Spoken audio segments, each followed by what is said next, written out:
Hello everyone. Today we'll be discussing the question number 1 of November 2019. मैंने पिछले कई दिनों से क्वेश्चन नंबर 1 को टारगेट किया because this is a mixed bag containing questions from various chapters layout ones. So let's come to question number 1 of November 19 CA Inter Law paper today. Question 1 जैसा कि आप देख पा रहे हैं मेरी तरफ से हिंट बहुत क्लियरली यहां पर आपको दिख रही है and that hint is actually to save your time and thinking. ये थोड़ा सा स्पून फीडिंग है I know but this will help you to revise the topic in a faster way. This is a question based on foreign company and as you can read with me, Harry Limited is a company registered in Thailand. It has no place of business established in India. और आप जैसे ही foreign company के definition को याद करते हैं तो आपको याद आ जाता है that according to the companies act foreign company is a company और body corporate registered outside India and having a place of business in India. But रुकिए, हड़बड़ाइए मत, कंक्लूजन पर इतने जल्दी मत आइए, आगे कुछ लिखा हुआ है. Yet it is doing online business through telemarketing in India. One of the point ये भी था that and it has a place of business in India or online activity or it conducts business in any other manner in India. किसी भी तरीके से अगर आप India में बिजनेस कंडक्ट करते हैं you are considered as a foreign company. फिर देखो आगे कंफ्यूज क्या कर रहा है. It is doing online business through telemarketing in India, but the main server is located outside India. तो फिर बच्चा सोचने लगता है अरे मेन सर्वर तो पर बाहर है, पर आपका सर्वर इधर है ना, तो आप एकदम confidently as per the definition जो आपने पढ़ा था, इंडिया में आपका प्लेस ऑफ बिजनेस हो या इंडिया में किसी भी तरीके से आप बिजनेस एक्टिविटी क्रिएट कर रहे हो. State the status of the company under the Companies Act 2013. So did you understand everyone? Foreign company का कॉन्सेप्ट क्लियर हुआ. तो आप आंसर भी जब देखोगे यहां पर इस आंसर में यही चीज को मैंने हाईलाइट भी किया है. You have the typed answer, institute के साइट पर भी है और यहां पर हम लोग हिंट्स डिस्कस करके ओवरऑल व्यू ले रहे हैं क्वेश्चन नंबर 1 को हैंडल करने का. क्या पहले डिफाइन कर दिया आपने और फिर ऑफ कोर्स आपने कंक्लूड कर लिया that this is a case of foreign company. Roman 2. SKP Limited registered in India, wholly owned subsidiary of Harry Limited. Okay. It decided to follow a different financial year for consolidation of accounts outside India. State the procedure. अगर आपको याद हो that we are supposed to follow a uniform financial year in India, that is 1st April से 31st March. पर उसी में एक exception भी था और exception क्या था?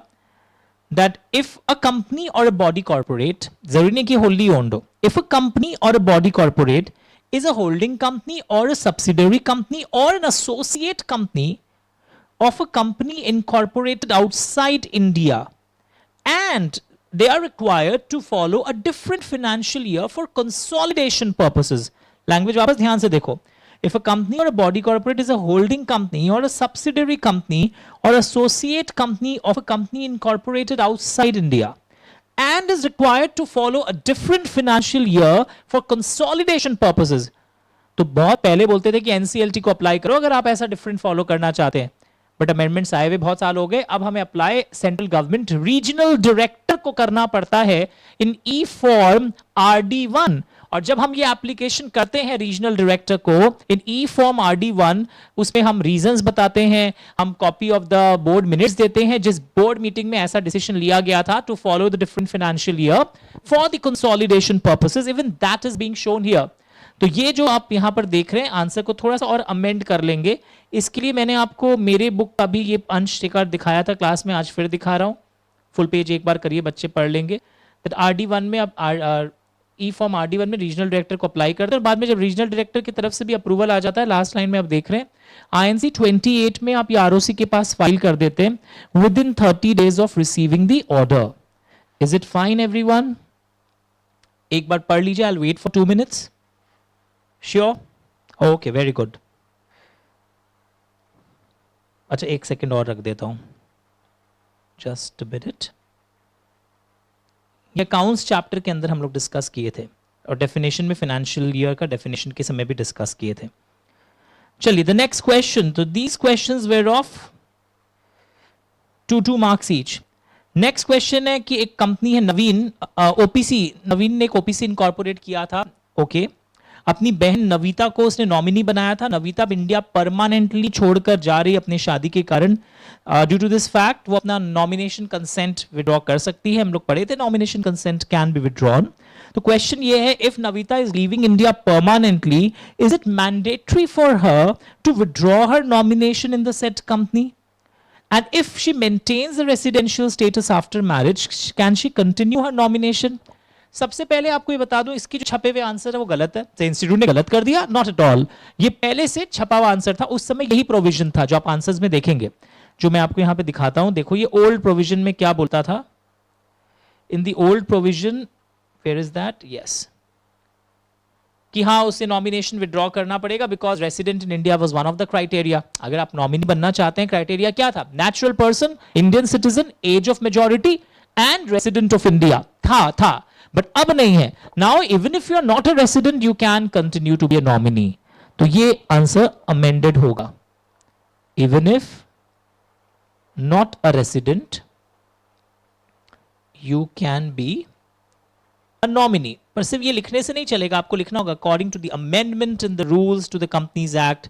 अगर आप एग्जैक्टली रूल्स का नाम नहीं जानते, जैसे rule number 3 and 4 of the companies incorporations rules 2014, तो even if you don't know the exact nomenclature of the rules, at least mentioned according to the amendment in the rules to the companies act, so and so things are working.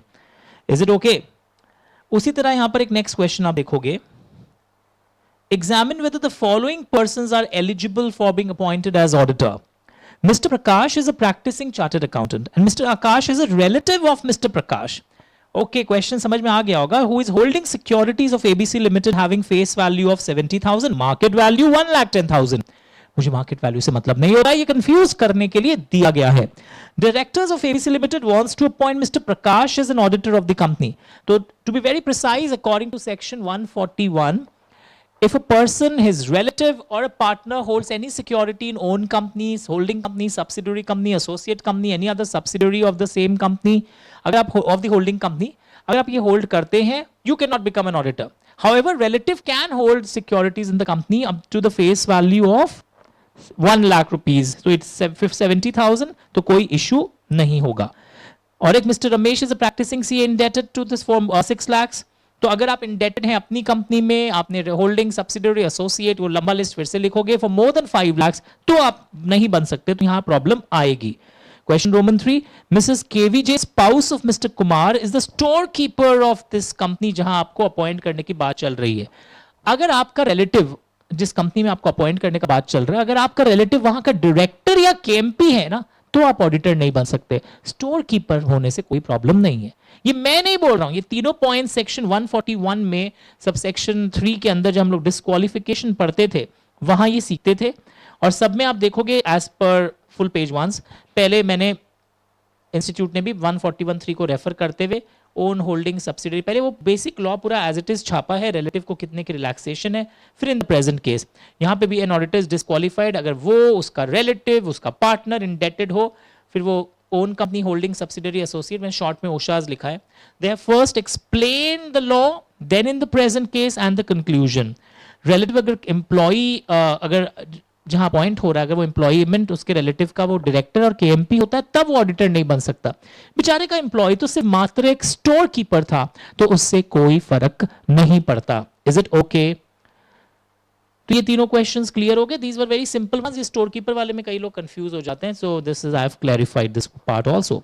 Question C, which is based on Indian Contract Act. यहां पर क्या बोला जा रहा है, आप एक इंसान है जिसने कोई वॉइडेबल कॉन्ट्रैक्ट, यानी कोई से फ्रॉड करके आपने डायमंड एक्वायर किया बहुत कम प्राइस पर, तो वो आदमी चाहे तो कैंसिल भी कर सकता है, पर वो अभी तक अवॉइड किया नहीं है, तो voidable contract was not cancelled.